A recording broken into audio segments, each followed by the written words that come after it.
Hey, everybody, and welcome to this month's webinar on scaling partner success. My name is Shannon Howard. I'm the Director of Customer and Content Marketing at Intellum. I'll be your host for today's webinar. Just some housekeeping before we get started. So first of all, this webinar is being recorded. So if there's something you want to come back to, you find it great, you want to share it with a friend, you have to hop off halfway to go to a meeting, all good. We've got the recording for you. It's going to go automatically to your email, and you'll also find it on the screen where you're watching this right now. Second thing is that we have the Q&A box. So April here, who's our guest, she's going to be talking to us today about partner education. She's going to be taking questions as we go. So feel free to use that questions box actually underneath your video to let us know, first of all, who you are, where you're calling in from. So helpful for us to know just kind of who's on the line, what's most interesting to you. But as we're going, if you have questions, feel free to add them to that Q&A box. And then the final thing that I want to tell you about too is your video on your screen is going to auto resize according to your internet bandwidth. So April has a few slides here. If they're looking grainy, in the bottom right-hand corner of your screen, little gear icon, you can override those settings, but just letting you know in advance. So without too much further preamble here, I'm going to introduce you to our guest today, April Trask, who is the head of Partner Enablement at Writer. And April, I'll let you go ahead and introduce yourself. Yeah, awesome. Thank you, Shannon.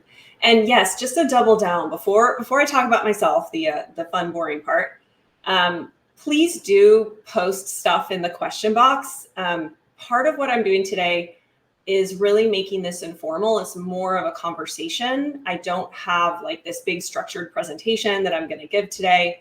We of course have some talking points that we have prepared in advance, but a lot of this should be dependent upon the questions coming in from you. So let us know you're here. Let us know where you're calling in from or where you're joining us from. Please put in the question box if you can. Just say hello. We love to see other humans. So just doubling down on that. But yes, I am April Trask. I live in San Francisco. And I was right.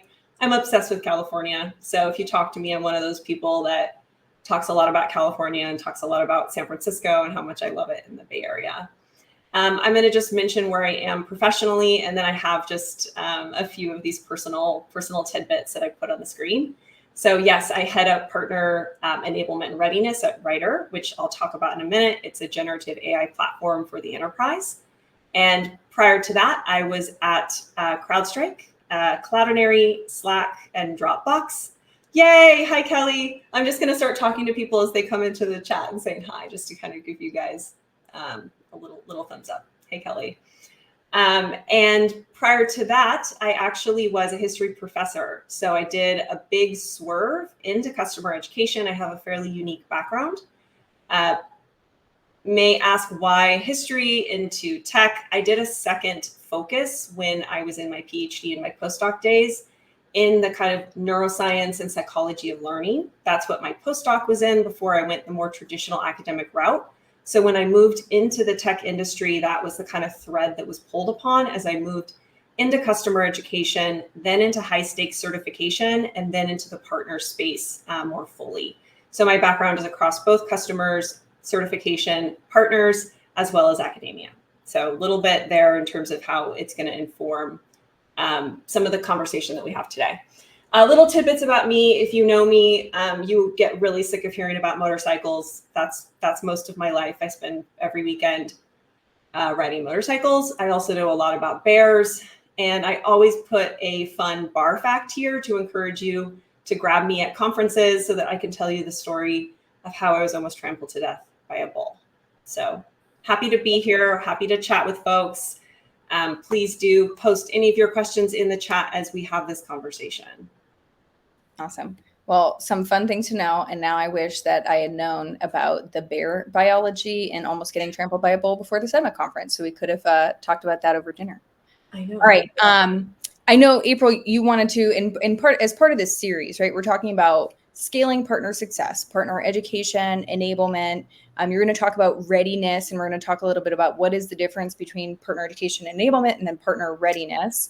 But I also find it helpful to set the context of, number one, where do you work? What is it that you do? And I know we've had conversations before this conversation about how working for a company that isn't oh, I'm probably going to get this. So not built on AI is generative AI, right? So a lot of platforms, they have generative AI built in, but this is actually a generative AI platform. The whole business is generative AI. So if you can tell us a little bit about what Writer is, what you do, and then also what does your partner world look like? What types of partners are you servicing as part of your role? Yes. Why don't you drop it to the slide before this one? This one is cognitive overload, which I'm going to talk about in a minute, just before I get to it, because I think it's going to be too overwhelming to kind of have that conversation. So if you think about the types of stages of different companies, I tend to be attracted to companies that are in the hypergrowth, the growing, the building from scratch stage. So if you think about a lot of my origin, even at companies that were larger like CrowdStrike, there was not a established partner enablement program. So that was a build from scratch, as well as all the other programs that I were in were really these kind of hypergrowth, fast growing, build from nothing kind of programs. So that is going to inform a lot of what I talk about. I think many of the times that you go to presentations and other wonderful speakers who I've been listening to and I really appreciate, they're speaking from a bit of a different perspective because they're often coming into organizations that have strong enablement motions. Particularly, they have strong sales enablement motions. So I've heard folks saying, for example, partner enablement is kind of a +2 on sales enablement, and you kind of move that sales enablement, you modify it, you send it to market. Very rarely at any of the companies that I work at is that possible. There isn't that kind of base across either customer education or or sales enablement that you can simply take the materials and take them to market. I think secondarily, another feature of kind of my background and the companies I've been at is that partnerships, being partner first and growing partner readiness, partner success, or scaled partner success is entirely new for executives. It's new for the leadership. It's new for the company. It's often a new function. And I think because of that, it entails a different approach to how we think about strategy as leaders, how we hire, how we get buy-in, how we think about the motivation of our partners.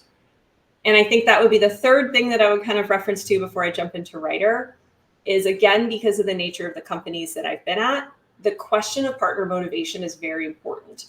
If you come into a large company, I'm going to say, if you're at Salesforce or you're at Microsoft or even a large company like CrowdStrike, where there is a very large service revenue, there's a different nature to what you're doing with partners because partners have a lot of motivation factors already.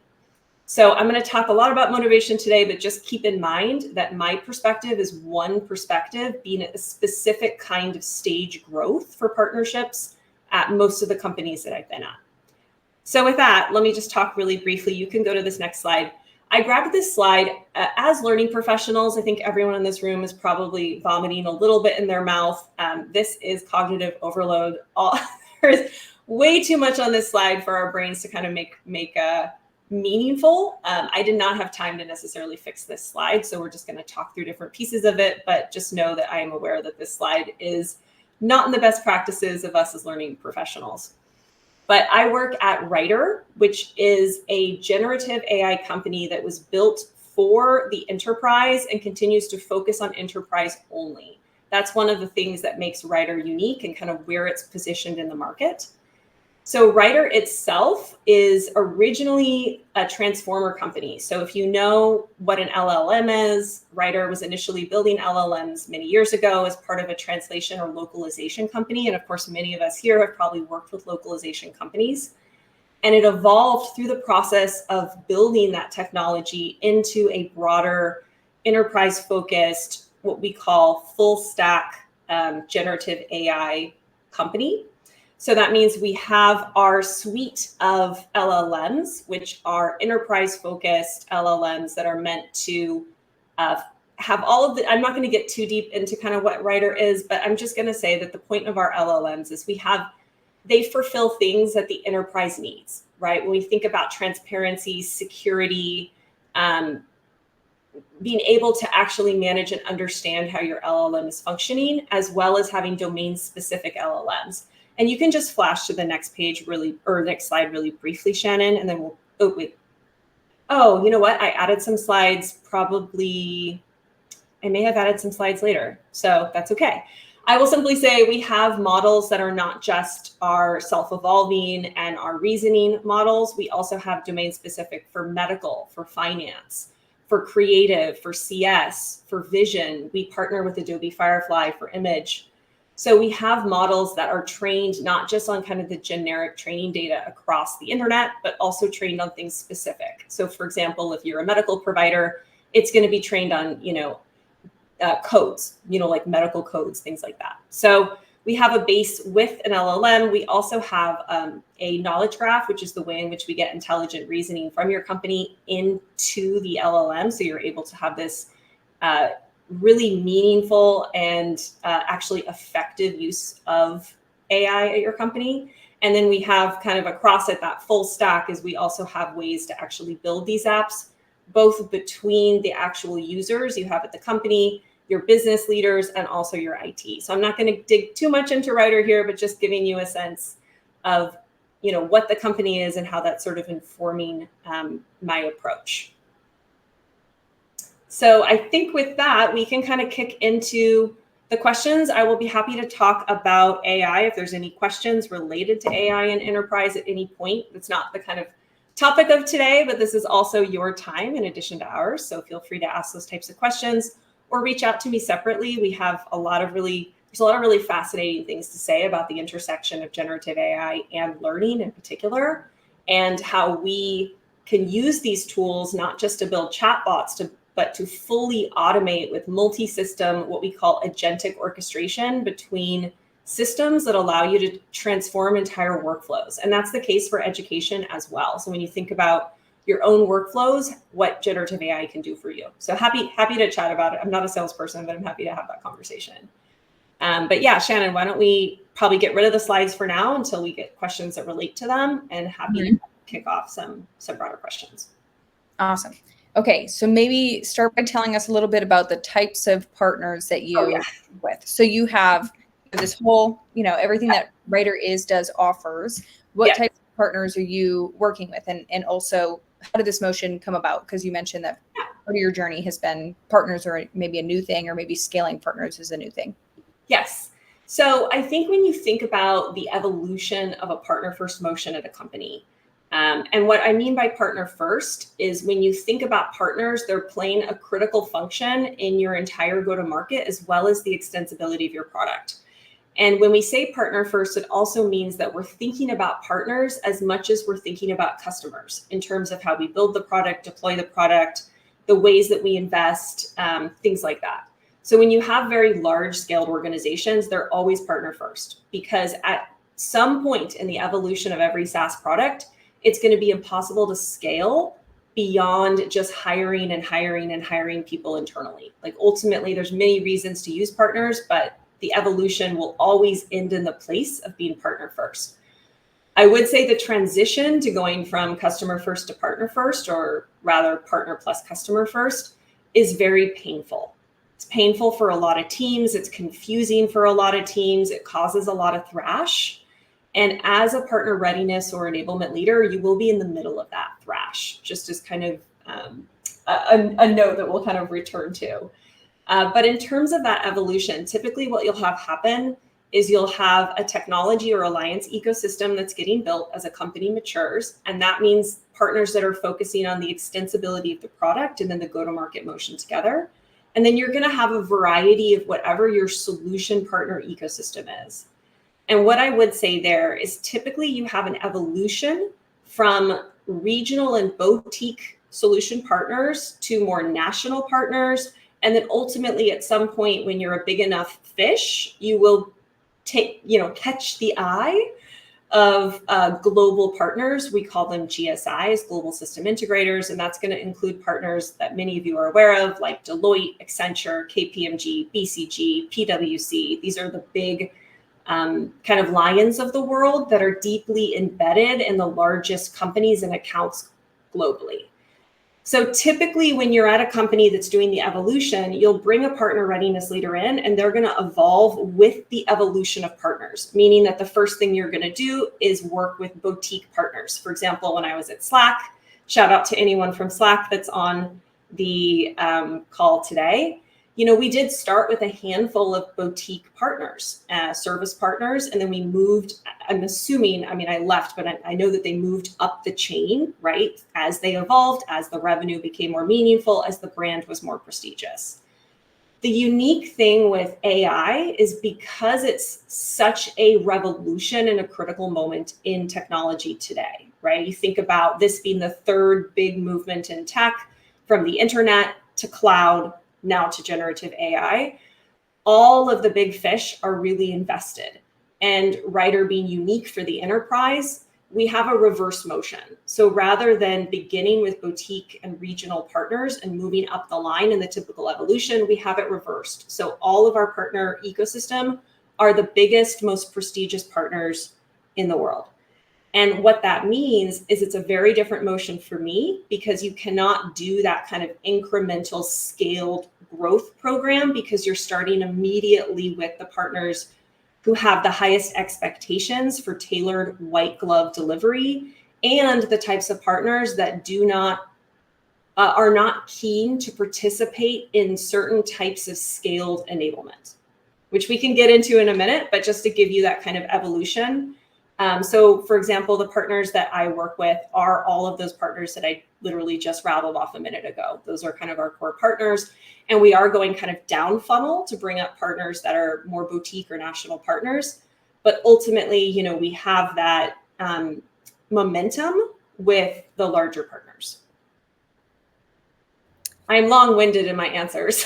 No, but also thorough. And I think we're all getting a better picture of kind of the partner ecosystem, and also the evolution of the partner ecosystem, right? And I think that's the thing that's always so interesting. We were talking about that the other day, that this field just changes. It changes constantly, and there's always more to learn and so much to learn. And that's part of what keeps it interesting. So you have been in partner education, enablement, readiness. Actually, maybe let's start there. You've talked about partner education and enablement, partner readiness. What is the difference? Your title even includes partner readiness. How would you define each of those terms?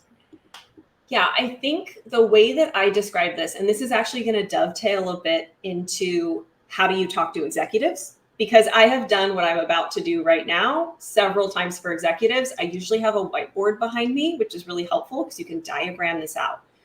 But when you're speaking to executives and trying to explain how you support basically scaled partner success, you have to explain that if you're on the customer education side, the success of a customer is broken out into multiple teams, right? So the reason that you have a customer education team or a scaled customer education team is because other functions sit in other teams. So typically, sometimes community will be owned by customer education, but community is often owned by its own function. So there's the community team. There's often a champion team that might be separate, or it might run out of a different organization, but either way, it's supporting it separately. You're going to have DevRel, which is going to be supporting your developer customers in a specific manner, both in terms of docs as well as programming and marketing. You're going to have customer marketing. You're going to have field marketing for customers. You're going to have field events for customers.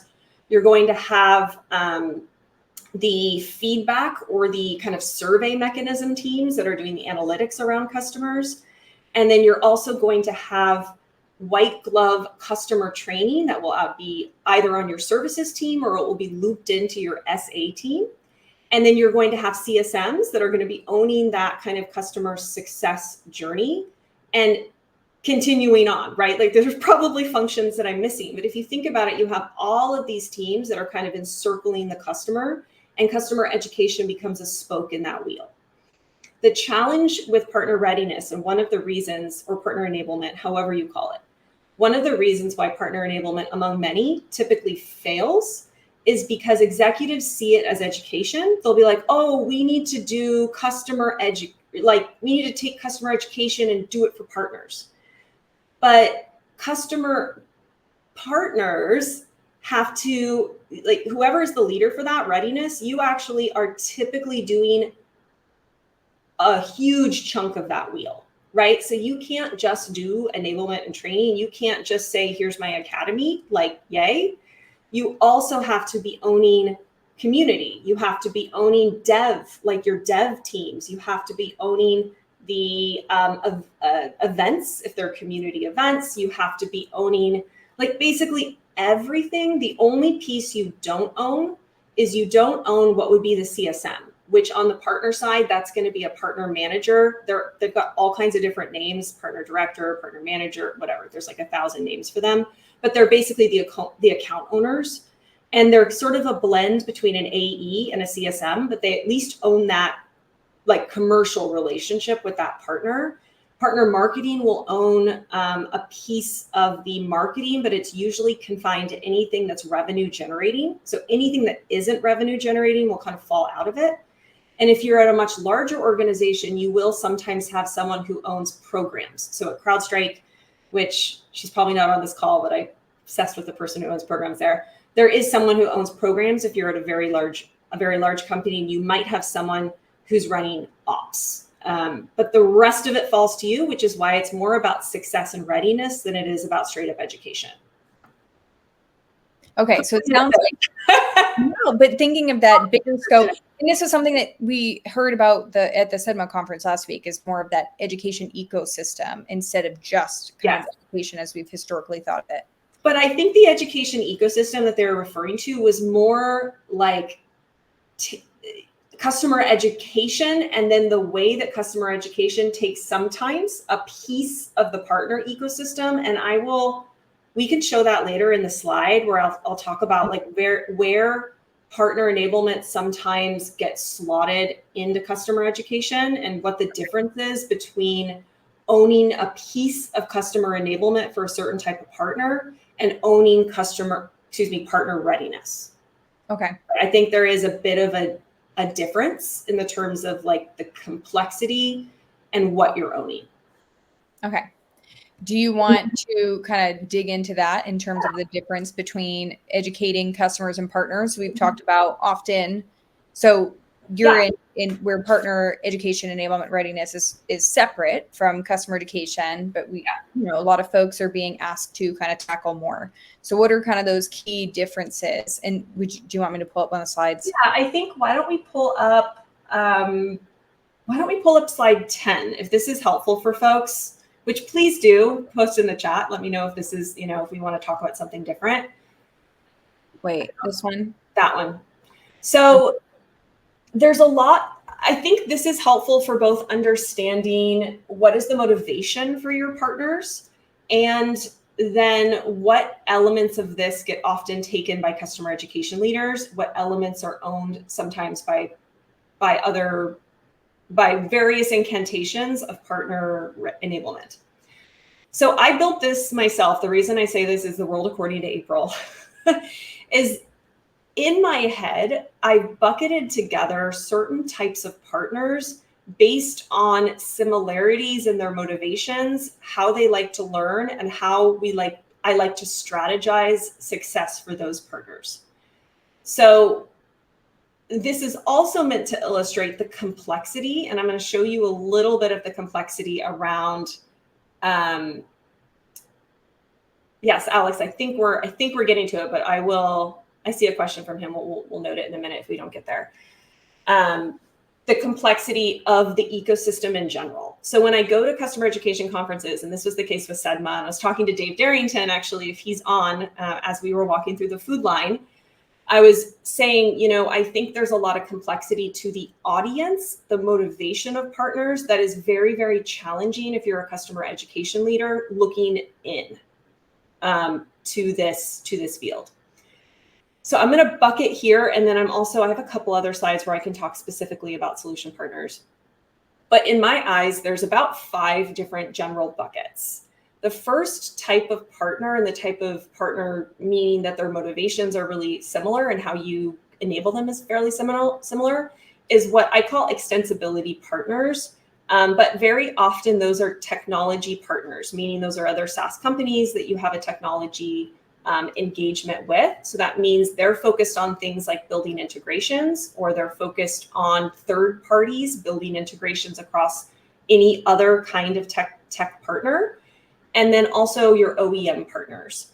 And I'm not going to talk a long time about these partners, because across all of your partner types, these are the partners that have the least ask upon scaled partner success and enablement. Part of that is because tech partners typically have their own named account partner managers who do a lot of that work themselves. So when you look across a new program and what's bleeding and what isn't, and where you need to invest your limited resources, you're very often not investing it as much on the tech side, because they have so much support, and because it's a very bespoke process that's happening between the two teams in terms of how that joint value proposition is being articulated and how that integration is being built. And also partner marketing will have a stronger hand with these types of partners. Because again, it's about joint value prop. It's often about go-to-market motion. And these partners are also very often submitting MDF requests to do events together. So very often a lot of support that sits at this area. The kind of enablement I've done here has been when there is a scaled option for having third-party developers build integrations. That enablement is the kind of enablement that I've owned in the past, where it's like, here's your integration enablement, or your integration app, or excuse me, your integration module, or you know, course or whatnot.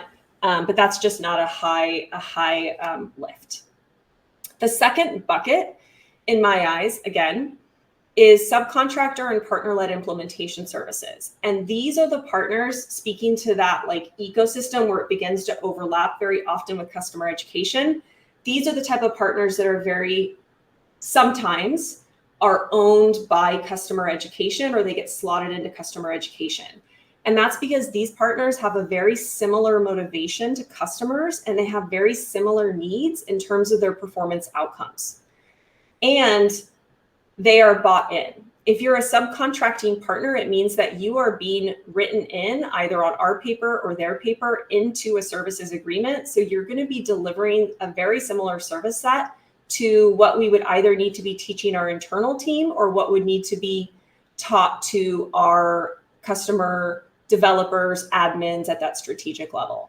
So this is the area, like when I talk to customer education people and they're like, oh, I own some of the partners. I almost always know that they own service partner enablement, because that's implementation. It's how do you kind of quickly get the tool off the ground and drive early adoption.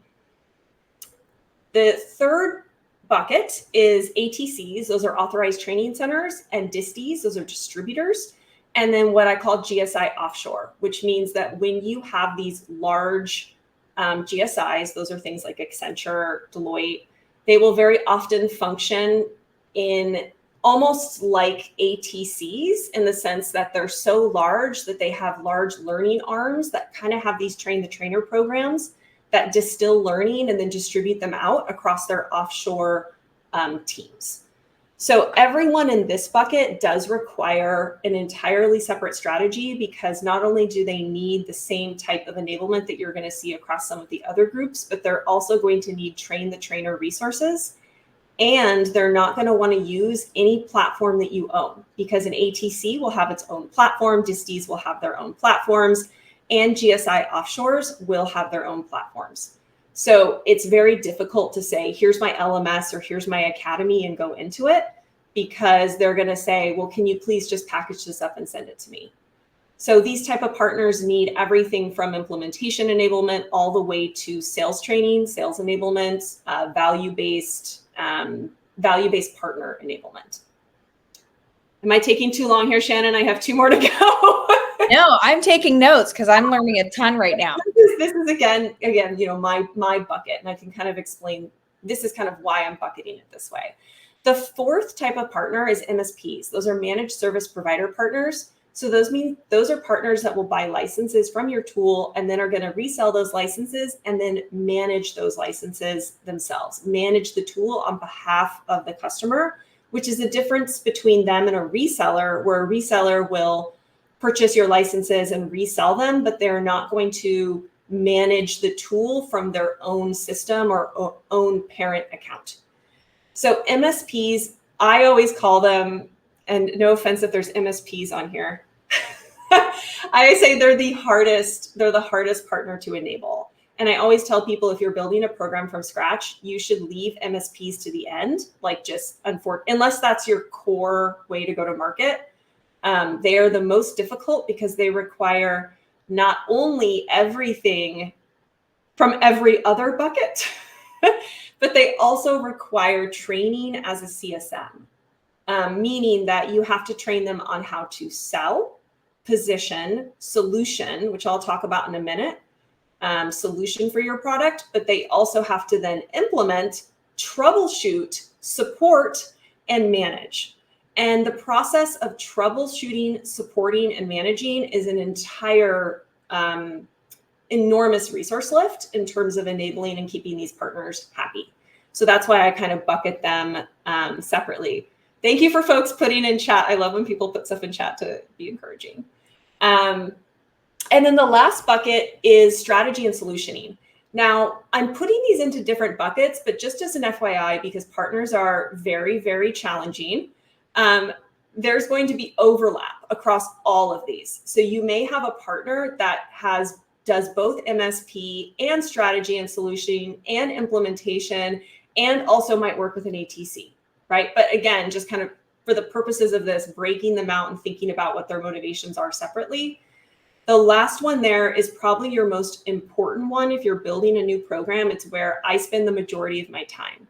So right now in my current program, if I think about having to kill my darlings and be strategic, I am spending 99% of my time on this last partner motivation kind of grouping, which is our strategy and solutioning partners. The contract type, which I'll explain that in a minute, for those partners very often looks like reseller or referral partners. Sometimes it can look like MSP partners or other types of, quote, general partner engagement contract types. But typically what they're doing is providing strategy and solutioning. And because they're such an important partner type, I have another 2 slides that we can dive in and kind of look at that partner type to think about their motivation. But before we do, what I want to say about these groupings is I've grouped these people together based on how we engage with them, okay? So I'm saying these are the 5 groupings based on how we work together and what we are doing together. The challenge with partners is not only do you have how we group together, but then you're going to have 2 additional striations that are going to go across that to further segment the audience. So if you go to the next slide, there should be a build. Hopefully, I don't know what time you grabbed. You grabbed it. There we go. So the next, if you think about, okay, you have these groupings in terms of motivation, then across it, like let's say horizontally, you're then going to have your geo striation, which is going to be similar in customer education, right? You do have, say, developers, and there are some differences when you think about developers in Costa Rica versus developers in France. But I would say, having worked with customers and partners, the differences are more extreme in the partner environment by geo, because partners are working within that business context. So you're going to see a lot more difference in how they want to go to market, their strategy for working with you, as well as compliance issues, regulations, how they think about your product and their local environment. So you will have this then broken by geo. And then additionally, you can go to the next one, then it's striated by business type. So when you look at the partner ecosystem, you're going to have different types of partners. And so you will have things like GSIs. When I say GSI, that stands for Global System Integrator, and that's a type of partner. That's not a contracting type with us.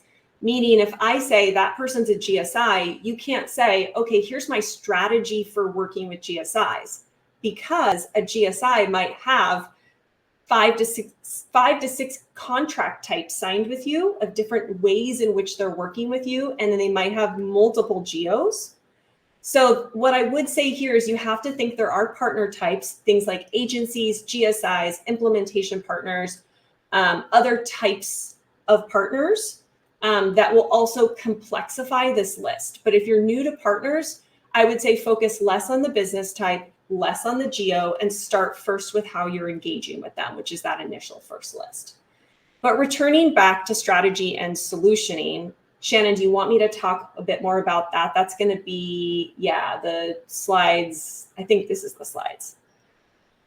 So if you're in partner enablement, and this is the case everywhere I've worked, the number one goal, like think about all of those different partners.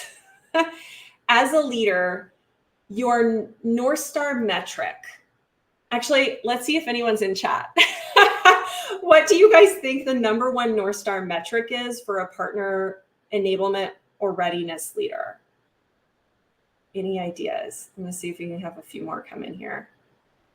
I mean, we might have some partner enablement leaders here and they can say what their metrics are, but this has been the case for me everywhere I've worked. It might take a second. I find people are navigating back to their screen and typing. Oh, is it a lag? That's fine. I mean, this tool's, it's fine. I can just give it a minute. If things come in, that's fine. When you think about customer education, you can choose metrics that are things like lowering support tickets, right? SEDMA, I think we saw that a lot, being like, okay, we're looking at less support tickets, or you'll have other metrics around adoption or potentially renewal rates. But again, those are sort of sometimes correlative or secondary metrics. On the partner side, our number one North Star is ARR. So that makes it's a very different environment because your ultimate goal is to drive pipeline. And that pipeline can be driven through multiple different partners. It could be as a secondary from the GTM efforts of your extensibility partners. It could be through the strategy and consulting of your GSI style partners or your boutique consulting partners, and ARR directly from services from your OEM, your service partners, your MSP style partners. So what I want to talk about specifically are those, they're asking where is the chat function? That is the chat function. So under the video, it's not called chat on this platform. Under the video on the questions box is where you can tell us what your North Star metric is. You have to use the question box for everything. So if you want to put a smiley face in, it's the question box. Your smiley face is a question. So let me just talk briefly about solution partners, because I think solution partners are probably the most challenging partner. They're the partner type that you will care about the most as a partner readiness leader. They're the partner type that's the most difficult if you are a customer education leader transitioning in, or a sales enablement leader transitioning in. So let me tell you a little bit about what they do, because that will help you understand their motivations and how we enable against them. So you can just go to the build. I don't know how many animations are here. You just build out this one. Okay. So some of the things that they do is it's important to understand that your solution partner ecosystem, which includes your reseller referral partners, all these types of partners I've been referring to outside of technology partners, they are not your external, they are not your indirect sales team unless you are at a very large company or you're working at a company that has such brand pull that you are working with small boutique partners who's 100% focused on your tool. That is a very specific segment of partners. So for example, if you're somewhere, again, AWS, Microsoft, Salesforce, HubSpot, some of these larger platforms do have partners that are 100% devoted to their services and do act almost like an indirect sales team. That is quite rare. If you look more broadly at the partner ecosystem, the majority of the time, partners are not there to sell your product, which means you can't take sales enablement and send it to partners, because they're going to look at your sales plays and all this sales enablement, and they're going to say, I don't care about any of this. Because what partners are selling is they're selling, oh, no, you can go back. We're still on that same one. Woo, here we go. There we go. They're selling consulting, they're selling solutioning, they're selling problems, and your technology will be part of the recommendations that they're offering. So when you come to a partner, you come to them and you say, hey, here's the problems that you are working on. Here's the solutions that I know you're building. And here's how our tool can help be part of that solution. And here's how you and I can offer your clients ROI together versus, hey, I'm writer, go sell writer. And in fact, this is a really interesting very much last week, I'm doing an enablement with BCG, which is Boston Consulting Group. And I did like a pre-conversation with one of the leaders there before we went in to do the enablement, which hasn't happened yet. And he said, you know, it would be great if you guys just didn't really mention writer. And I'm going to say that, I'm saying that as a good illustrative example of the way in which partners don't want to sell writer, they want to sell solutions, right? They want to sell, hey, so you're having a problem, you have a very expensive workflow of nurses in the Philippines that are having to review your claim denials. Here's how I, BCG, are going to help you reconfigure that. Here's how much money you're going to have to pay us for that consulting. And then I am going to recommend as part of that, these various tools or processes that are going to help be part of that solution. So then in terms of the enablement, I come to BCG and I say, hey, healthcare team, here's the problems that our tool solves that we know that you care about, right? So you can see how this is different than sales enablement. So I can't take sales enablement and be like, writer, like here's our cool sales play, because they don't care. Separately, partners also are working with all of your competitors, right? So they're not motivated or invested necessarily in you. It's really however much money you can afford them, however much expertise and competitive positioning you can give them in the market. And I think that's a really important thing to understand, is that these partners are competing against each other. If you're BCG, you're competing against PwC. Accenture, you're competing against Slalom, right? Like all of these partners are competing. You're working with all of them, but they're working with everyone too. So it's this dance of how much can I make this easy for you to understand the solution that we're going to provide you, but I have to put it in your language, which is why we call all the enablement that comes out of Partner Enablement partnerized. So that's the technology consulting. That includes things like implementation. They do the strategy consulting. You can go to the next slide. They also you can just build it out.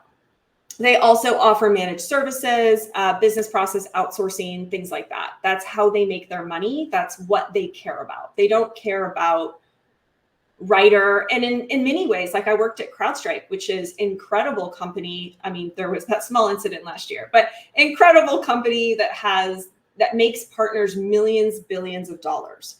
But even then, you know, they are working with your competitors all the time. And so you have to be part of that constant influencing and the constant selling, because the motivation, you could never take it for granted. Like that motivation could shift just like the market can shift. So your job is both to sell and to educate at the same time. So I think that was a very, very long-winded answer to that question. But this is the reason I kind of lingered here, is that when I go to talks, this is the area people are most confused about. Because they're like, well, you just take your implementation stuff and you send it to partners and call it a day. Why is it so hard? Mm-hmm. That is the case for a small segment of partners that you are subcontracting for services. Certainly, great. That easy, check, you're done. But that is not what partner enablement and readiness encompasses. You are truly part of the go-to-market team in terms of how you are understanding what those partners need, advocating for it internally, building solutions that they care about. And very often, unless, again, you are AWS, Amazon, Salesforce, HubSpot, like you can't necessarily even drive those partners into an academy. Like you can't necessarily drive them into the things that you would always drive them in. You could to some degree, but you have to be really careful about what that strategy looks like. Okay. Kelly had a follow-up question. That a partner enablement, partner blank. Wait, where? Which question? I see the one. Are you going to make a blog about this? Oh, yes. Okay. She said, we call everything that comes out of partner enablement, partner. You had said you call everything that comes out of partner enablement, partner.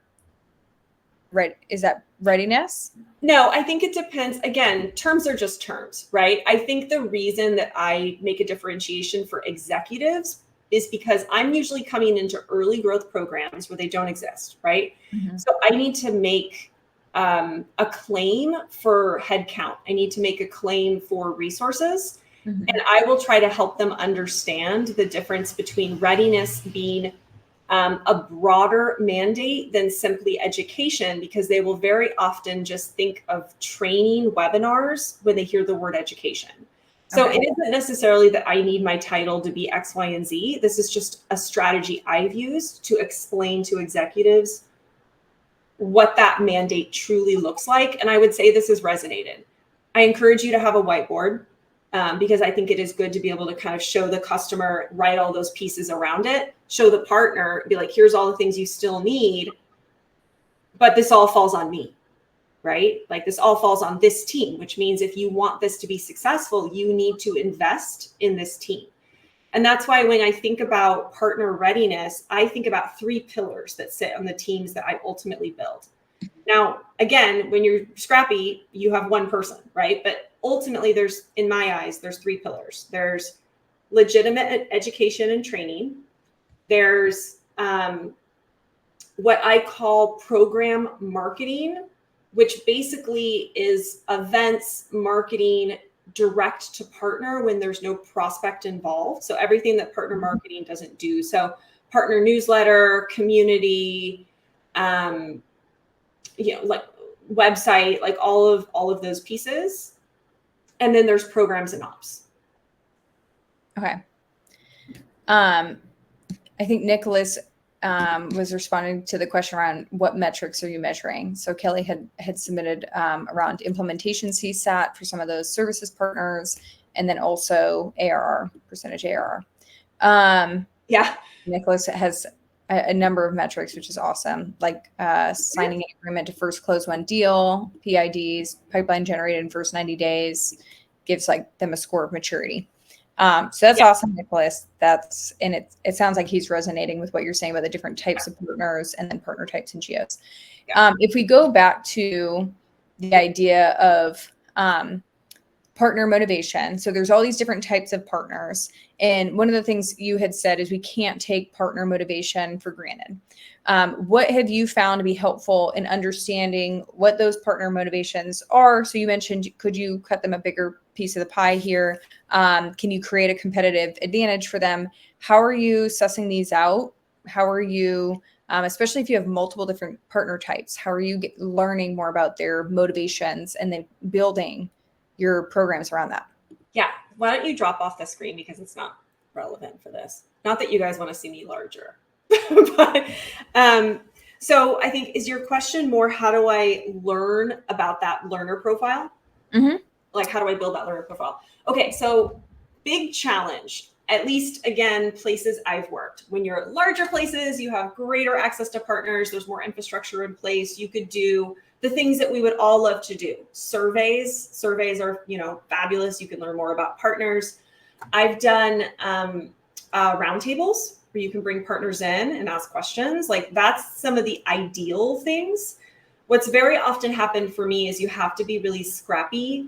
And I would say the number one thing that I learned, like, I didn't do this well, and I learned it, is the closer you are to your partner managers, like those people who are owning pipeline, the more you can sit in on their calls with partners, the better off you'll be. And this was a huge lesson for me, because coming out of the customer space, I was like, okay, I'll have like the survey and I will get the feedback in all these traditional ways that we think about getting partner feedback and building profiles. There is an invaluable amount of information that you get from being in those weekly, challenging, messy calls that are taking place on a consistent basis between all of your major accounts and the different partner types. I think you're able to see things and be engaged and connect with people. And then out of those calls, you can ask for individual meetings, which then I do. Sometimes you don't get them because, again, sometimes these large partners are like, I'm not going to give you 30 minutes. Like, I can barely give my kid 30 minutes. But if you're on the calls in the background while they're talking deals or they're talking challenges, you're going to be able to really understand. And it's a huge lift for you. Like for me, and like I'm on these calls constantly. If you look at my calendar, all I do is sit in meetings if anyone was at SEDMA, I think Daniel mentioned this in the section of like, do I want to be a leader? Well, I'm on calls 100% of the time because that is the way that I can get and understand what's truly happening with the partners. Okay. So I heard surveys, roundtables, we're getting close to those partner managers, but then I think always hearing directly from the person. Yeah. I mean, I think it's all the ways that we normally do as learners, like run that gamut, see what is available to you. But I think there is nothing more valuable than getting really, really tight with your sales for the folks who are truly responsible for pipeline or ARR, depending on your partner type. So for example, if it's a services partner manager, they're going to be focused on pipeline or adoption or CSAT metrics. If it's a reseller partner, they're going to be focused on opportunities and on opportunity. I think someone else mentioned it. You said someone mentioned that, but opportunity conversion, which tells us how well skilled that partner was in referring the initial deal. So for example, if you're metricing against close rates, that's a fine metric, but there's a lot of things that happen between stage 1 and stage 5 or 6 of a deal. Understanding whether something goes from stage 0 to 1, depending on what your stages look like, or stage 1 to 3 is a really good metric for understanding whether that was a well-positioned referral. So anyways, I think there's nothing better than being on the ground and suffering. Mm-hmm. Suffering. Okay, I know 2 questions came in. Mackenzie asked, how involved are you in other stages of the partner life cycle, like early identification, engagement, managing, monitoring, reinvention, etc.? I wish I could see exactly where these are sitting. Oh, it's in active. I see it now. So theoretically, I'm involved in everything, right? Like I would own all stages from onboarding a partner or capturing the partner all the way to a mature partner. And at some companies, I have kind of made it up that cycle where then we're having that conversation about what maturity looks like. I think someone else mentioned you've got tiering, you've got requirements against tiering where you can move partners. You can do a point system or you can do straight up ARR in terms of how you move partners across tiers. But ultimately, you'll have a broader definition for maturity. And that will include things that are learning, training, event, participation in beta, community, as well as whatever business metric is viable for that partner type. But the reality is there is only one of me. And again, think about all of the things that you're responsible for as a partner readiness leader. It is enormous and massive. And when you start these new programs, you start as just you. Like it's just you. And then you have to start your process of requesting headcount. And then you have to show success before you get your next slot of headcount, right? So ultimately, for me, it's always about, again, killing your darlings and where you have to focus on because it's going to have the highest ROI. So for me right now, I'm less focused on maturity metrics. I don't even have any yet. I don't have time to build them. There are many things I do not have. I don't have a high stakes certification. I actually don't have any tiering built into the program. I have no gating. Like there's a million things I don't have because my number one priority right now is moving partners from really onboarding partners and moving them from stage 0 in reality around maturity to stage 1 and 2. Like that is my number one priority. Okay. And I think that's a helpful note. I appreciate that you mentioned during this call things that you learn the hard way, and also just the realities of building out a program, because there is so much that we can do, but being able to focus on what matters most in this moment to prove the value and the success so that we can then grow. Nicholas had a question. Speaking of partner managers, how do you get I don't want to answer this one. I'm just going to put my drink in. Is that a blue bottle cup? It's a fellow cup, but I think I got it at Blue Bottle. Okay. Yeah. Very California. How do you get them to execute on delivering enablement to partners? They don't seem to prioritize outreach templates or send out one-pagers or brochures. I don't even want to answer this one. So again, this is the huge challenge. I feel like in the past, when I've worked with the CS organization, of course, there's challenges, of course. But there is definitely a different culture in CS around driving the value of the things that are meaningful. On the sales side, it is a different beast, and it is hard. I don't want to. I will speak diplomatically. It is a big challenge to get your team. Even to understand what you're doing, even to read your updates, to engage with the partners. And I think that is why, again, my big lesson, and I know this is not scalable in the beginning, is you have to just be there on the ground in the meetings. Because an important thing that I learned is those partner managers are stakeholders, meaning that you need to convince them of your value for them to be on board. Once they're on board, it's a huge value unlock because they're going to put you in front of people. They're going to drive your enablement. They're going to be your biggest advocates, but you have to convince them that what you're doing will have a meaningful impact on their bottom line or their bonus, which is hard. So I think part of that first is showing up in meetings. I think going the direction of just posting, like making things more easy on Slack and posting updates and sending newsletters and driving. Yes, you can do all of that. I have found that nothing works better than in person, being there, showing up for them in meetings and helping them in moments in those meetings that are even ad hoc, like jumping in, doing, for example, yesterday or Tuesday, I had a medical procedure and I had to be there at 7.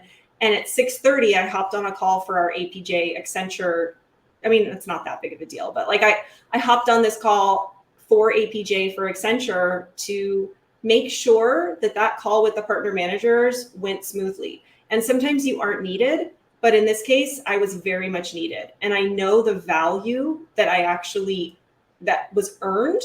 Those small coins that you earn from those moments are what is going to get that partnership. I like that. In my experience. Yeah, but building personal relationships and also helping them to see the value, not just what you bring to partners, but what you can bring to them. I know we're running up on time. I feel like we had a million questions that we wanted to cover and the service, but this is also so good. I took pages of notes. I know other people were kind of popping in the chat questions and say the same thing. Is there anything, I know we probably got like a minute before we wrap up, any final parting comments of like what you think people really need to be keeping in mind as they're building out partner education enablement readiness? I think focus, my 2 cents is because partners are so complex in terms of the audience, who they are, how you're going to market, I would say to actually try to reduce the complexity and try to think about a single North Star metric and try to align your stakeholders against that metric. I think it's very easy to get lost in the complexity of this field. So that would be kind of my first statement. But again, everyone's in different stages. If you've come into a company that already has a lot of these things built out, you're going to have a different approach. So I'm talking very specifically to new program builds. Awesome. Well, April, thank you for your time today. Thank you for sharing your wisdom. Folks, connect with April on LinkedIn. And thank you everybody just for jumping on and attending today, whether we saw you in the questions box or not. Good to have you here. There was a lot in the question box. I love it. Thank you so much, everyone. Appreciate it. We love the engagement. Awesome. Well, have a great rest of your day, everybody, and we'll see you next month. All right. Thank you. Bye. Bye.